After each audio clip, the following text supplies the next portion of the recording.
किसान साथियों नमस्कार। किसान भाइयों, धान की फसल पकने के समय पर इसमें बहुत से रोग देखने को मिलते हैं।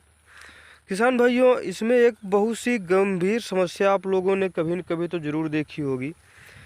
इसमें किसान भाइयों होता क्या है, जो हमारे धान की जो बालें होती हैं इस तरीके से, इन बालों में आप लोगों ने देखा है कहीं कहीं पर इस तरीके से काले रंग का चूर्ण भर जाता है, या फिर इस तरीके से जो है लाल रंग का जो चूर्ण होता है ये बन जाता है दानों में। फिर इनके जो दाने हैं इनके अंदर चावल नहीं बन पाता है। किसान भाइयों, ये इस तरीके से पूरी पूरी बालियों को नष्ट कर देता है। इस बाली में जितने भी दाने हैं वो सभी लगभग प्रभावित हो जाते हैं। फिर इनमें चूर्ण ही चूर्ण बनता है, इसमें चावल के दाने नहीं बन पाते हैं। किसान भाइयों, ये रोग बहुत ही गंभीर होता है, क्योंकि ये उस समय लगता है जब हम लोग इसमें कोई भी विशेष प्रकार की प्रक्रिया नहीं कर रहे होते हैं अपने खेतों में, और ये लगभग हमारे पूरे खेतों में लगा हुआ होता है।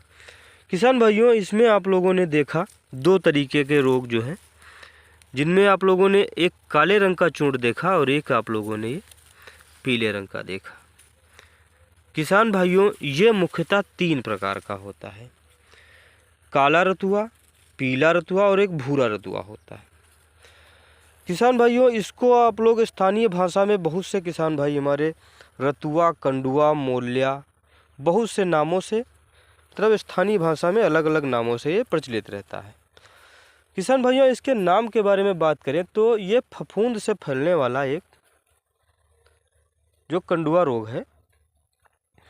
किसान भाइयों, इसकी फफूंदी जो होती है वो जैसे कि पीला, काला, भूरा तीन तरीके का रतुआ है, तो तीन तरीके की इनकी फफूंदी भी है। जो काली रतुआ है इसमें पक्सिनिया ग्रेमिनिस, रिकॉन्डिटा, फिर पक्सिनिया ग्रेमिनिस स्ट्रीफॉर्मिस, फिर पक्सिनिया ग्रेमिनिस ट्रिटिसाई, तीन प्रकार की फफूंद में तीन प्रकार की फफूंद जो है रोग फैलाती है। किसान भाइयों, इसके फैलने का मुख्य कारण ये है कि मौसम में नमी होने के कारण या फिर ज़मीन में ज़्यादा नमी होने के कारण कुछ वैरायटियों में भी ये जल्दी जल्दी से लगता है, हर बार लगता ही लगता है। किसान भाइयों,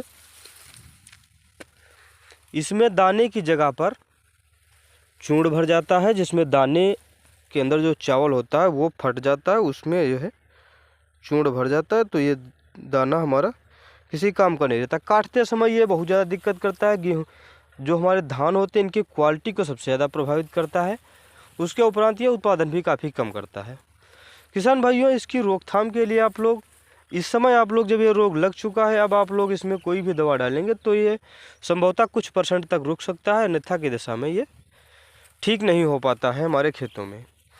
किसान भाइयों, इसकी आप लोग रोकथाम यदि करना चाहते हैं तो जब भी हमारा धान गाले में आता है, बालियाँ बनना इसमें स्टार्ट होती हैं, उस समय आप लोग इसमें प्रोपिकोनाजोल या फिर ट्यूबिकोनाजोल या फिर एजोस्टार्बिन प्लस डिफिनोकोनाजोल, इन दवाइयों का यदि इस्तेमाल करते हैं तो इसमें हम लोगों को रोग की संभावना कम देखने को मिलती है। और किसान साथियों, जब भी हमारे खेतों में दाने निकल चुके होते हैं तब हम लोग फफूंदनाशक में कॉपर ऑक्सीक्लोराइड का प्रयोग नहीं करते हैं। इस समय यदि हम लोग इसमें किसी के सलाह पर डाल देते हैं कॉपर ऑक्सीक्लोराइड, तो हम लोगों के जो दाने हैं वो दाने काले पड़ जाते हैं। किसान भाइयों, दानों की क्वालिटी काले रंग में बदल जाती है। जो हमारे सही दाने होते हैं वो हमारे सब काले रंग के पड़ जाते हैं। किसान भाइयों, आप लोग जब भी इसमें प्रयोग करेंगे तो आप लोग इसमें एजोस्टार्बिन प्लस डिफिनोकोनाजोल का प्रयोग करें तो सबसे ज़्यादा अच्छा रहता है, वो इसमें सबसे ज़्यादा कारगर भी रहता है। और मौसम में नमी के कारण ये रोग जल्दी फैलता है। जब भी ये रोग लगने की संभावना हो तो आप लोगों के खेतों में जो भी पानी इकट्ठा है उस पानी को आप लोग निकालने का प्रबंध करें, तो जिससे ये रोग कम लगने की संभावना रहती है। धन्यवाद।